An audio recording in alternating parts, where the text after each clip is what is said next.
الحمد لله الذي خلق السماوات والأرض وجعل الظلمات والنور والصلاة والسلام على رسوله النبي الكريم وعلى آله وأصحابه أجمعين.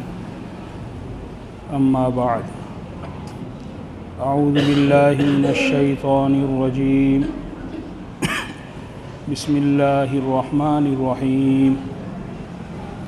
اقرأ باسم ربك الذي خلق خلق الإنسان من علق اقرأ وربك الأكرم الذي علم بالقلم علم الإنسان ما لم يعلم. صدق الله العظيم وصدق رسوله النبي الكريم ونحن على ذلك من الشاهدين والشاکرین. محترم بزرگوں اور دوستو، ہم نے سورہ والتین کے اندر انسان کی دو حالتیں پڑھی تھی. انسان کی ایک حالت تو اللہ رب العزت نے بیان فرمائی، لقد خلقنا الانسان فی احسن تقویم، کہ پوری مخلوقات کے اندر سب سے زیادہ حسین اور خوبصورت اگر کوئی ہے تو وہ انسان ہے. پھر اسی کی دوسری حالت بیان فرمائی تھی، ثم رددناہ اسفل سافلین، کہ ایک زمانہ ایسا بھی آتا ہے کہ انسان سب سے پستی کے اندر اور سب سے نچلے درجے کے اندر چلا جاتا ہے، جسمانی اعتبار سے بھی، اور اگر نیک اعمال نہیں کیے تو روحانی اعتبار سے بھی. اور اسی انسان کی تعلیم کے لیے اللہ رب العزت نے اپنا یہ پاک کلام نازل فرمایا، جس کی ابتدا ہے اقرأ باسم ربک الذی خلق. یہ سورہ علق، سورہ اقرأ. ہم نے جب یہ تفسیر کا سلسلہ شروع کیا تھا تو پہلی جمعرات کو ہم نے یہ بات بیان کی تھی، صرف یاد دہانی کے لیے، کہ سب سے پہلی سورت کون سی نازل ہوئی ہے. اس کے بارے میں 3 روایتیں ہیں. ایک حدیث پاک میں آپ نے بیان فرمایا کہ سب سے پہلی سورت جو نازل کی گئی وہ سورہ علق ہے، یعنی سورہ اقرأ بسم ربک الذی. دوسری روایت ہے کہ سب سے پہلی سورت جو نازل ہوئی وہ سورہ مدثر ہے، اور تیسری روایت ہے کہ سورہ فاتحہ ہے. گویا 3 حدیثیں اور 3 روایتیں ہیں سب سے پہلی سورت کون سی نازل ہوئی اس کے متعلق. تو علماء نے اس کی تفسیر کی ہے اور وضاحت کی ہے کہ سب سے پہلی سورت جو نازل ہوئی سورہ علق، وہ اس اعتبار سے اور اس معنی کر کے کہ اس کی ابتدائی 5 آیتیں سب سے پہلے نازل کی گئی، جہاں سے نبوت کی ابتدا اور نبوت کا آغاز ہوا. اس لیے جو ہے یہ سب سے پہلی سورت ہوئی 5 آیتوں کے نازل ہونے کے اعتبار سے. اور تمام سلف اور خلف کا، یعنی اگلے والے علماء اور بعد والے علماء، سب کے نزدیک سب سے پہلی سورت جو نازل ہوئی ہے اور وحی کی ابتدا اور وحی کا آغاز جو ہوا ہے، یہ سورہ اقرأ کی ابتدائی 5 آیتوں سے، جس کی میں نے ابھی تلاوت کی، علم الانسان ما لم یعلم تک. تو یہ سب سے پہلی سورت ہے 5 اس سے وحی کی ابتدا اور آغاز ہونے کے اعتبار سے. سورہ اقرأ کی 5 آیتوں کے نازل ہونے کے بعد وحی کا سلسلہ کچھ ایام کے لیے رک گیا، بند ہو گیا، منقطع ہو گیا. وحی کے سلسلے کے بند ہونے کے بعد سب سے پہلی وحی جو نازل ہوئی وہ سورہ مدثر کی. اس لیے اس کے متعلق کہا گیا کہ سب سے پہلی سورت نازل جو ہوئی وہ سورہ مدثر ہے، یعنی فترت کے زمانے کے بعد سب سے پہلی یہ سورت نازل ہوئی. اور سورہ فاتحہ کے متعلق جو یہ فرمایا گیا کہ سب سے پہلی یہ سورت نازل ہوئی ہے، وہ مکمل سورت ہونے کے اعتبار سے سب سے پہلی یہ سورت نازل ہوئی. باقی اور آیتیں بھی جو ہے نازل ہوتی رہی، لیکن مکمل صورت اگر کوئی نازل ہوئی ہے سب سے پہلی تو وہ سورہ فاتحہ ہے۔ اب اس وحی کی ترتیب کیا ہے؟ تو اس کے متعلق علماء نے یہ بات لکھی ہے کہ ابتداءً 4 مرتبہ جو وحی آئی اس کی ترتیب تو جو ہے معلوم ہے۔ چنانچہ سب سے پہلی وحی جو نازل ہوئی وہ سورہ اقراء کی ابتدائی 5 آیتیں ہیں۔ اس کے بعد دوسری وحی جو آئی وہ سورہ نون والقلم کی 7 آیتیں ہیں۔ تیسرے نمبر پر جو وحی آئی سورہ مزمل کی 9 آیتیں، اور چوتھے نمبر پر جو وحی آئی سورہ مدثر کی 7 آیتیں، اور 5ویں نمبر پر پوری مکمل سورہ فاتحہ نازل کی گئی۔ اس کے بعد جو ہے اللہ رب العزت ضرورت کے مطابق اپنے پاک کلام کو اپنے نبی پر نازل فرماتے رہے۔ تقریباً 23 سال کے عرصے میں، پورے 23 سال کے عرصے میں اللہ تعالیٰ نے قرآن پاک کو نازل فرمایا اپنے نبی حضرت محمد مصطفیٰ صلی اللہ علیہ وسلم پر۔ سورہ اقراء جس کے ذریعے نبوت کی ابتدا اور آغاز ہوا ہے، اس کے متعلق صحیحین کے اندر ایک روایت ہے حضرت عائشہ رضی اللہ تعالیٰ عنہا کی، یعنی بخاری اور مسلم شریف کے اندر روایت ہے۔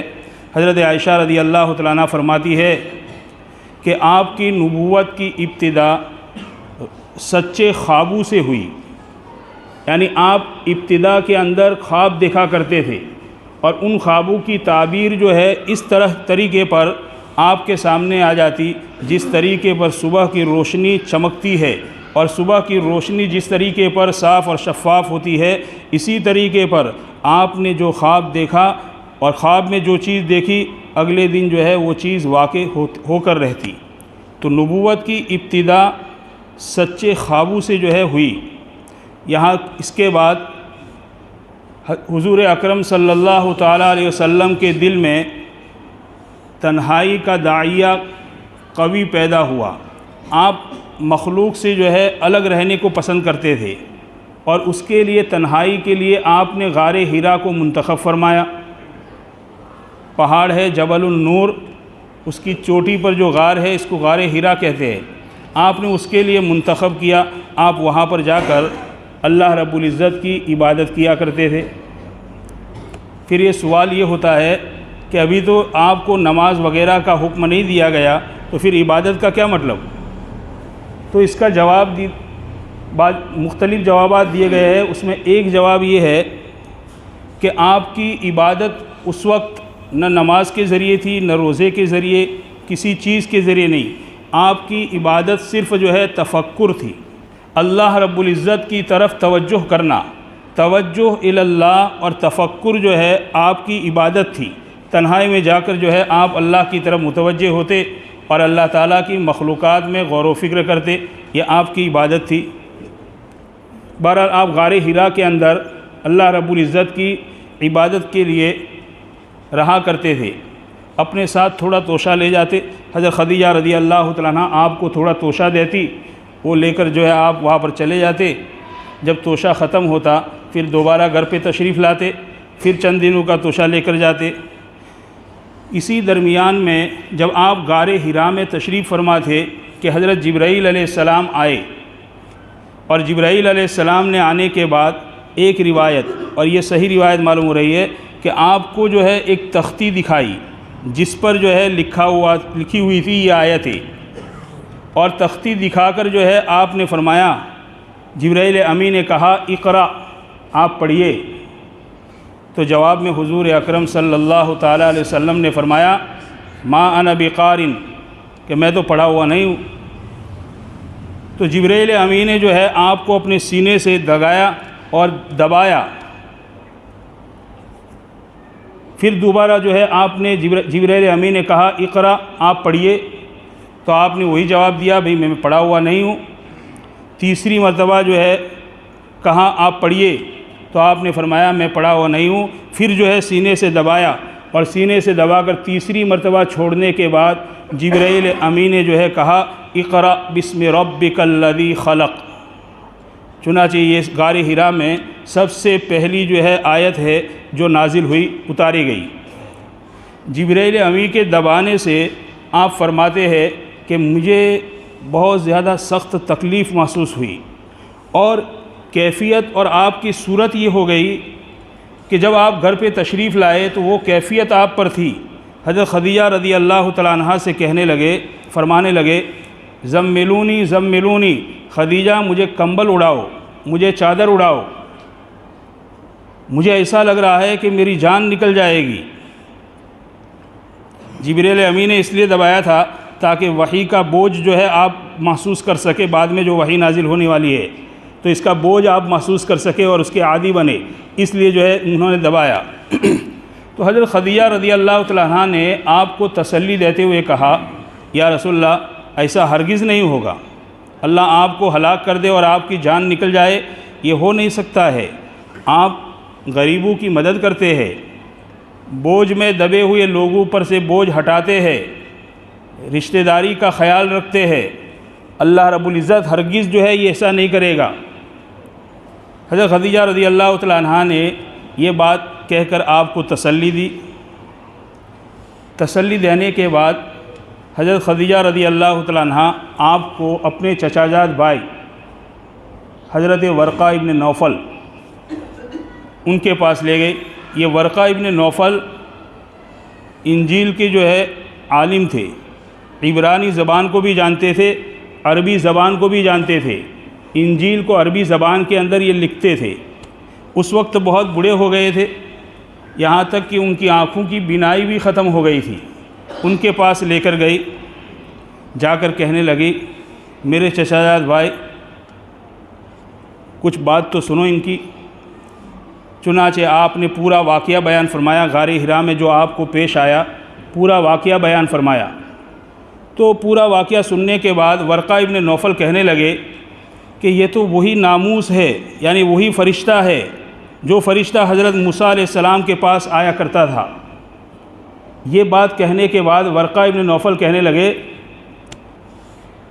کہ کاش کہ میں تمہارا زمانہ پاتا تو میں تم پر ایمان لے آتا، کاش کہ میں تمہارا زمانہ پاتا تو میں تم پر ایمان لے آتا۔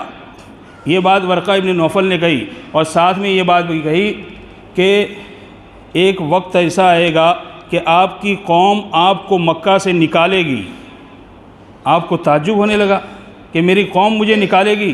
انہوں نے فرمایا کہ ہاں تمہاری قوم تمہیں مکہ سے نکالے گی۔ تو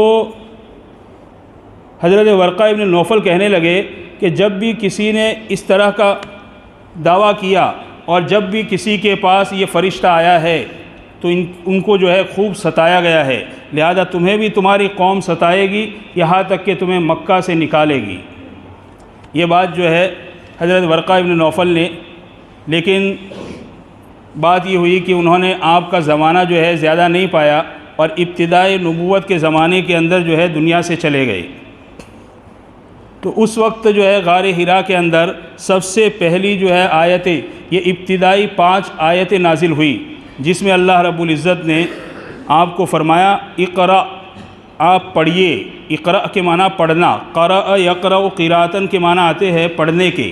اقرأ، آپ پڑھیے۔ جبرائیل امی کہہ رہے ہیں کہ پڑھیے، بسم ربک الذی خلق، اپنے اس پروردگار کے نام سے کہ جس پروردگار نے پیدا کیا۔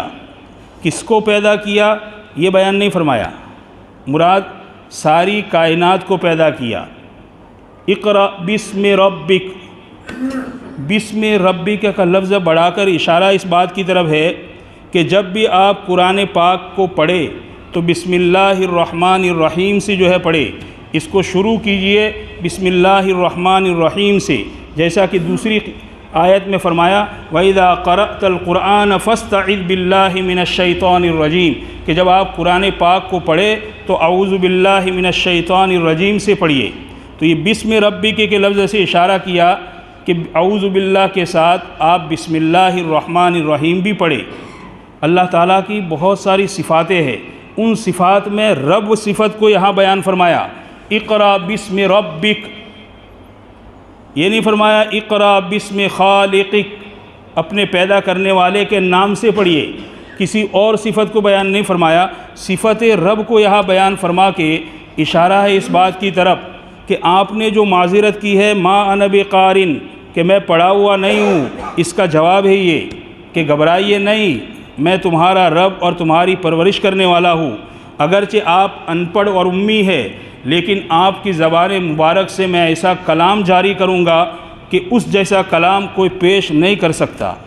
چنانچہ اللہ نے جاری بھی فرمایا، چیلنج بھی کیا اللہ رب العزت نے قرآن پاک کے متعلق۔ سب سے پہلا چیلنج جو ہے فرمایا کہ اگر تم اس قرآن کو نہیں مانتے ہو تو تم بھی اس جیسا قرآن لے کر آؤ۔ تمہارے اندر بھی بڑے فصیح اور بلیغ لوگ ہیں، اچھی عربی جاننے والے اور اچھی عربی پڑھنے والے لوگ ہیں۔ پورا قرآن کا چیلنج ہوا، خاموشی تعریف ہے۔ دوسری مرتبہ اللہ نے اعلان فرمایا اگر پورا قرآن نہیں لا سکتے ہو تو 10 صورتیں اس کی جیسی بنا کر لے آؤ۔ کوئی جواب نہیں۔ پھر اعلان فرمایا وَإِن كُنتُمْ فِي رَيْبٍ مِّمَّا نَزَّلْنَا عَلَىٰ عَبْدِنَا فَأْتُوا بِسُورَةٍ مِّن مِّثْلِهِ، اس کی جیسی ایک صورت بنا کر لے آؤ۔ اور تمہاری اگر طاقت نہیں ہے تو وَادْعُوا شُهَدَاءَكُم مِّن دُونِ اللَّهِ، تمہارے جتنے بھی مددگار ہیں ان سارے مددگاروں کو لے کر بیٹھو اور سوچو اور اس قرآن پاک جیسی ایک صورت بنا کر لے آؤ۔ قرآن نے چیلنج کر دیا فَإِن لَّمْ تَفْعَلُوا وَلَن تَفْعَلُوا، اگر تم یہ نہیں کر سکتے ہو، اور ساتھ ساتھ میں اللہ رب العزت نے فرما دیا کہ ہرگز نہ کر سکو گے، کبھی بھی تم سے یہ ہو نہ سکے گا۔ ایک صورت تو کیا فَأْتُوا بِآیَةٍ، پھر آخر میں دوسرا چیلنج اللہ نے اتارا کہ اس کے جیسی ایک صورت اگر نہیں لا سکتے ہو تو ایک آیت تو بنا کر لاؤ۔ نہیں لا سکے۔ اللہ کا کلام ہے یہ، اور اللہ رب العزت کا کلام یہ معجز کلام ہے، اس کے جیسا کوئی انسان کلام نہیں لا سکتا سارے۔ اور یہ چیلنج اس زمانے کے لیے نہیں تھا، قیامت تک آنے والے انسانوں کے لیے یہ چیلنج ہے کہ قیامت تک آنے والے انسانوں میں سے کوئی انسان اس کی جیسی ایک آیت تو بنا کر لے آئے۔ اللہ کے کلام کے اندر کیا مٹھاس ہوگی۔ کفار مکہ کے بڑے بڑے سردار ولید ابن مغیرہ، ابو جہل، امیہ ابن خلف، یہ سب جو ہے بڑے بڑے شیطان تھے جو آپ کو تکلیف پہنچانے میں سب سے پیش اور آگے رہتے تھے۔ مشورہ کرتے، دن میں مشورہ کرتے کہ دیکھو خبردار محمد کا کلام جو ہے کوئی نہ سنے، کوئی ان کا کلام نہ سنے۔ جب رات ہوتی تو اس طرف سے ابو جہل چپکے آ رہا ہے کہ مجھے ولید ابن مغیرہ نہ دیکھے، اور اس طرف ولید ابن مغیرہ آ رہا ہے کہ مجھے ابو جہل نہ دیکھے۔ بالآخر ولید ابن مغیرہ سے کسی نے پوچھا کہ تجھے یہ کلام جو ہے، اس کلام کے بارے میں تیرا کیا کہنا ہے؟ تو ولید ابن مغیرہ، یہ بڑا چالاک آدمی تھا، بڑا ہوشیار آدمی تھا یہ، ولید ابن مغیرہ کہنے لگا واللہ ما ھذا کلام البشر ان ہوا الا کلام اللہ وان فیہ لحلاوۃ، اللہ کی قسم یہ کسی انسان کا کلام نہیں ہے، یہ تو رب کائنات کا کلام ہے، اور اس میں جو ہے ایک مٹھاس ہے۔ وہ لوگ عربی جانتے تھے، عربی داں لوگ تھے، لیکن اپنی سرداری کے ختم ہونے کی وجہ سے آپ پر ایمان نہیں لائے۔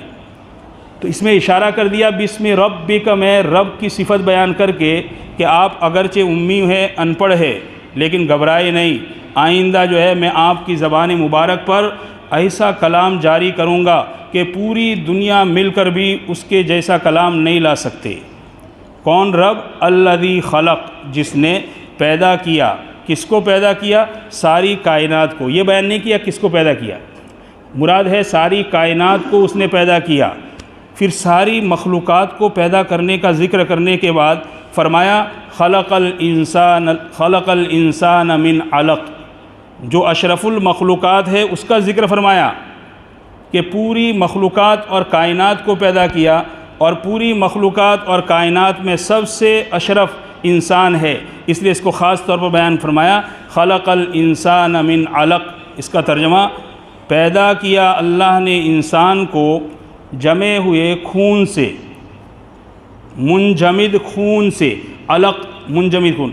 انسان کی پیدائش میں مختلف دور آتے ہیں، چنانچہ انسان کی ابتدا ہوتی ہے عناصر آگ، پانی، ہوا، مٹی، اس کے بعد غذا ہوتی ہے، اور غذا سے پھر جو ہے خون بنتا ہے، خون سے نطفہ بنتا ہے، نطفہ سے علقہ بنتا ہے، علقہ سے مضغہ بنتا ہے، اور مضغہ سے ہڈی بنتی ہے۔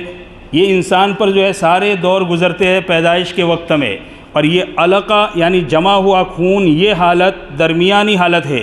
تو درمیانی حالت کو بول کر آگے اور بعد والی حالتوں کو مراد لیا۔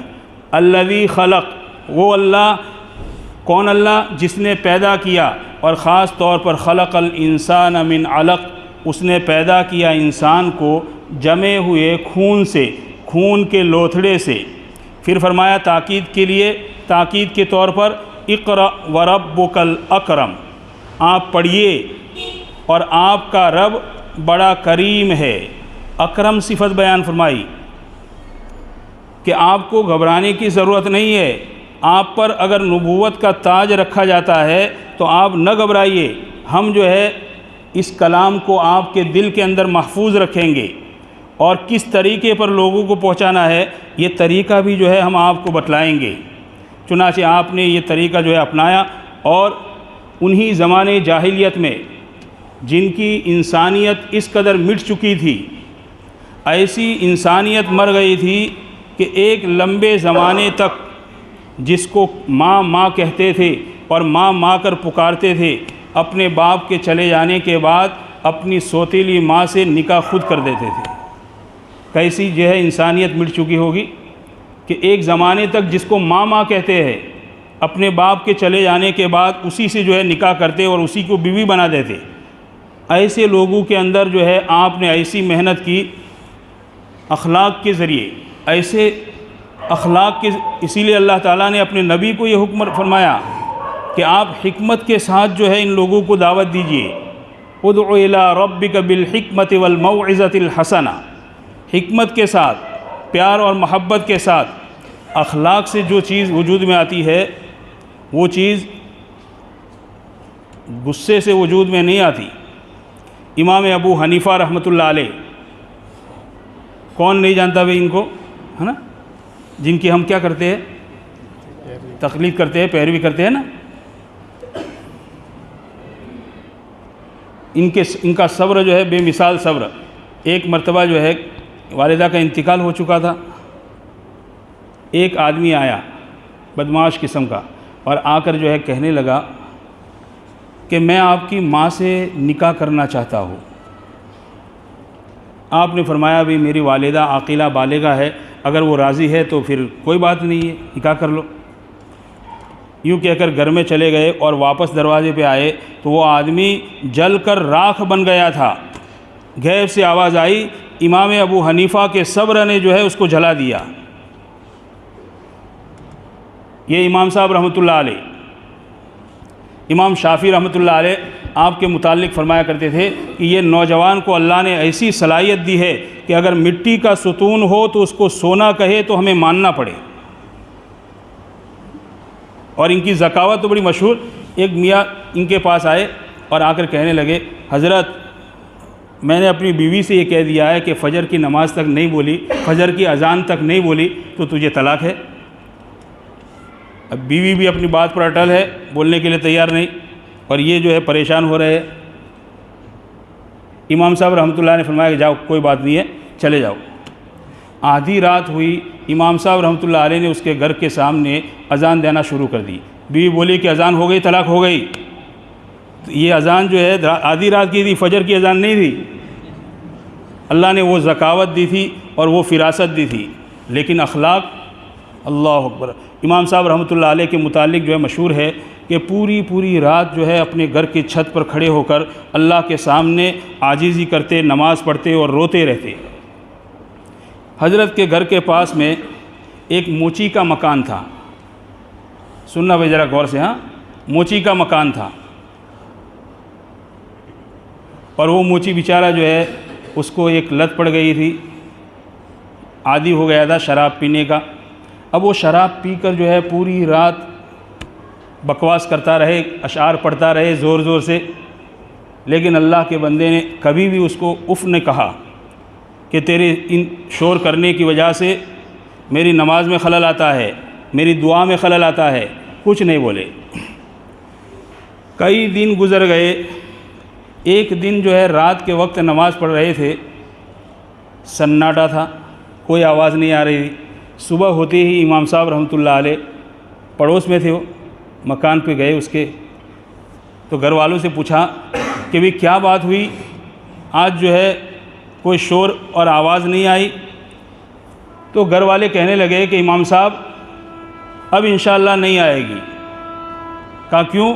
کہ ہم نے اس کو جو ہے یہ پریشان, اس کی وجہ سے ہم بھی پریشان تھے, آپ بھی پریشان تھے, تو ہم نے پولیس کو جو ہے یہ بات بتا دی, اس کو پکڑ کر وہ لے گیا اور جیل خانے میں ڈال دیا اس کو.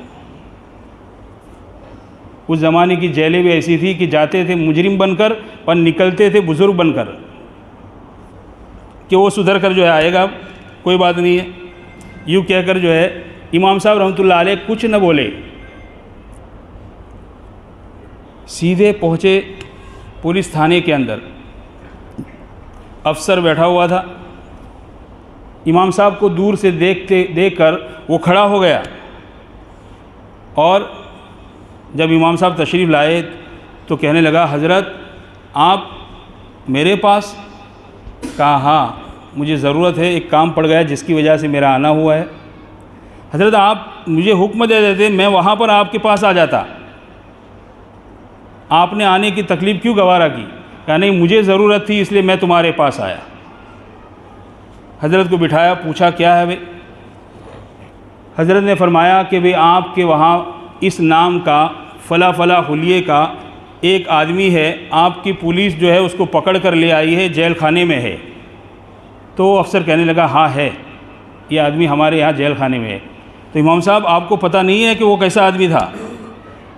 تو امام صاحب رحمۃ اللہ علیہ فرمانے لگے کہ مجھے پتہ ہے وہ کیسا آدمی ہے. تو پھر آپ کیا کہنا چاہتے ہیں؟ تو امام صاحب رحمۃ اللہ علیہ فرمانے لگے کہ میری ذمہ داری پر اس کو چھوڑ دیا جائے. کون ضامن بن رہا ہے اور کس کا ضامن بن رہا ہے؟ میری ذمہ داری پر جو ہے چھوڑ دیا جائے, یہ میری ایک درخواست ہے آپ سے. تو امیر کہنے لگا, حاکم کہنے لگا امام صاحب کیا بات کرتے ہیں آپ کی بات تو ملک کا قانون ہوتا ہے, آپ جو فرمائیں گے میں کرنے کے لیے تیار ہوں. بٹھایا, ایک آدمی کو بھیجا, بھئی اس کو پکڑ کے اس کو جو ہے لے کر آؤ یہاں. چنانچہ وہ موچی جو تھا اس نے امام صاحب رحمۃ اللہ علیہ کو دور سے دیکھ لیا تو گھبرانے لگا, نہ معلوم امام صاحب رحمۃ اللہ علیہ میری کون سی شکایت لے کر یہاں پہنچے ہوں گے.